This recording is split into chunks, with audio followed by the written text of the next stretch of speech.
What is going on, football fans? Back at it with another New York Giants video. And before I jump into the video, just want to let everybody know that tonight around 10:15 p.m., I will be live on Bad Dog Sports as we jump into this matchup between the Dallas Cowboys and the New York Giants. And in this video, what I'm going to talk about is some of the key matchups between these two teams.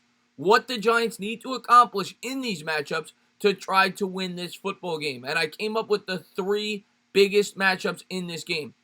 The Giants have not been able to beat this team over the last 2 years. When you go back to 2016, they were able to beat this team on the defensive side of the football. We always say it because Janoris Jenkins was able to lock down Dez Bryant and because they were able to stuff them up the middle. On the offensive end, for the Giants to be successful in this game, Eli Manning needs to stay on his feet. They need to protect him with a clean pocket, and they need to open up some running lanes for Saquon Barkley in order for the New York Giants to retain the time of possession. If they can win the time of possession, the Giants stand a chance in this football game.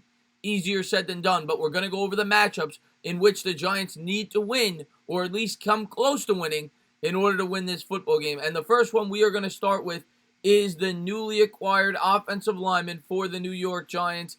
Mike Remmers is going up against one of the best pass rushers in football, Tank Lawrence. This is going to be a huge matchup, and the Giants are going to have to help Remmers as much as they can because I don't think he's going to be able to do it by himself.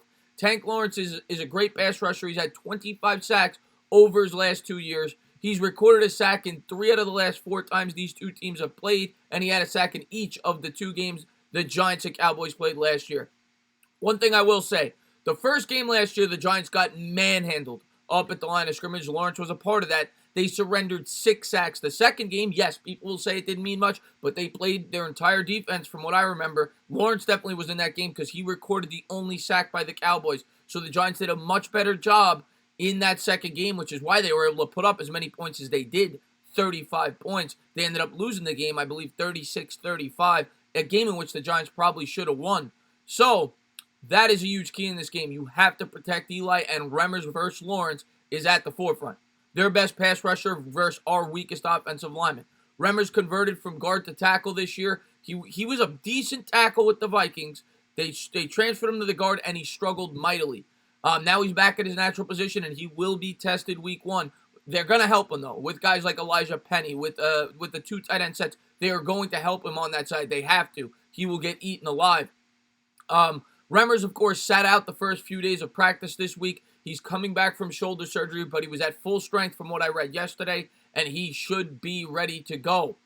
And that's what it is. The 25 sacks out of Lawrence I made note of, and that's what it's going to come down to, guys. Lawrence versus Remmers is a huge matchup, and that is a vital key for the Cowboys. If Lawrence could get after the quarterback, I mean, that's going to kill us. And the way that we're going to be able to help Remmers in this is establishing a ground game. Of course, offensive linemen always like to be able to run block. It's much easier than pass blocking.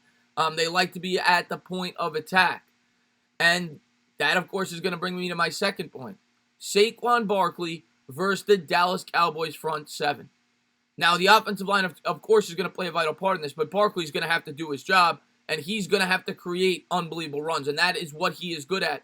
Barkley versus this front 7. The Cowboys' main key in this game, their main objective on defense, is going to be able to stop Barkley. It doesn't take a rocket scientist to know who the New York Giants' biggest weapon is, and that is Barkley in both the running and passing game as far as I'm concerned.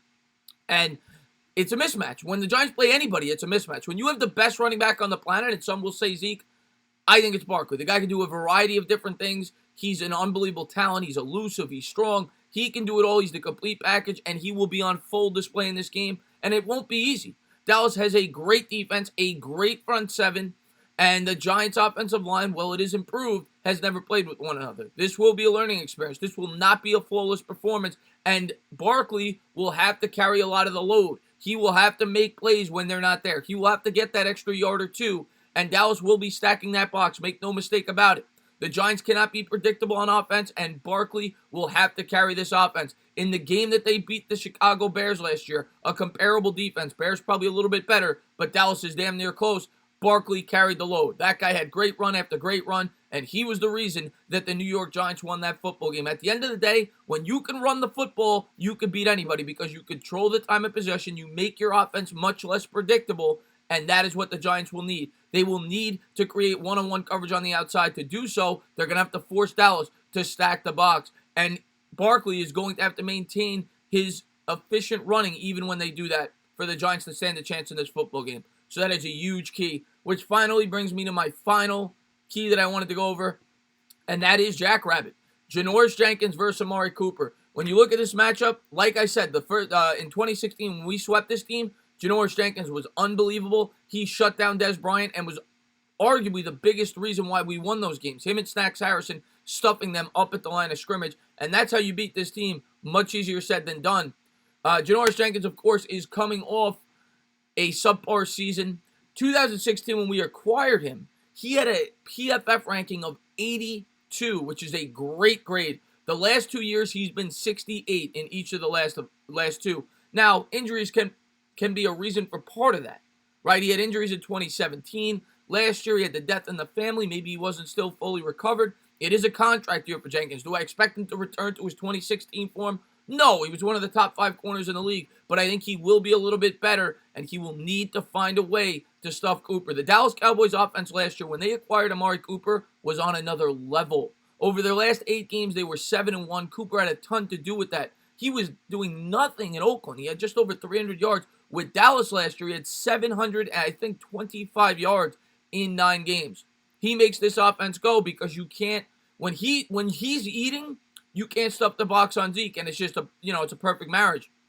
And that is how Dallas became so successful in the second half. Everybody forgets they were a 3-5 football team last year. Now they have Frederick back as well. This is a very dangerous team.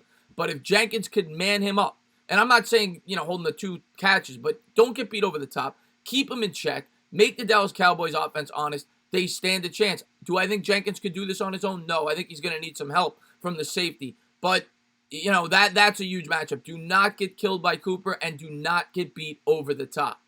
That's it, guys. That is a huge, huge, huge key. And that's what it's going to come down to, guys. Like I said, in the 2 games where the Giants swept the Cowboys, Jenkins was a huge part of that. Dez Bryant was held, I think, to 2 or 3 catches in the 2 games combined. Can he do that against Cooper? I doubt it. Cooper is an unbelievable route runner. He is going to find ways to exploit that defense. But you cannot get killed in that matchup. He cannot have 8, 9, 10 catches. Because then Zeke is just going to have lanes to run throughout the entire game. The Cowboys will control the time of possession. And the Giants will lose this football game. But those are the 3 key matchups, guys, that I came up with in this matchup. Jenkins versus Cooper. Remmers versus Tank Lawrence. And Saquon Barkley versus that devastating front 7 of the Dallas Cowboys. Let me know in the comments below what you think the key matchups are and how these matchups and this game will play out. As always, if you liked what you watched, please subscribe. Drop a comment. Maybe give me a little thumbs up. Cheers.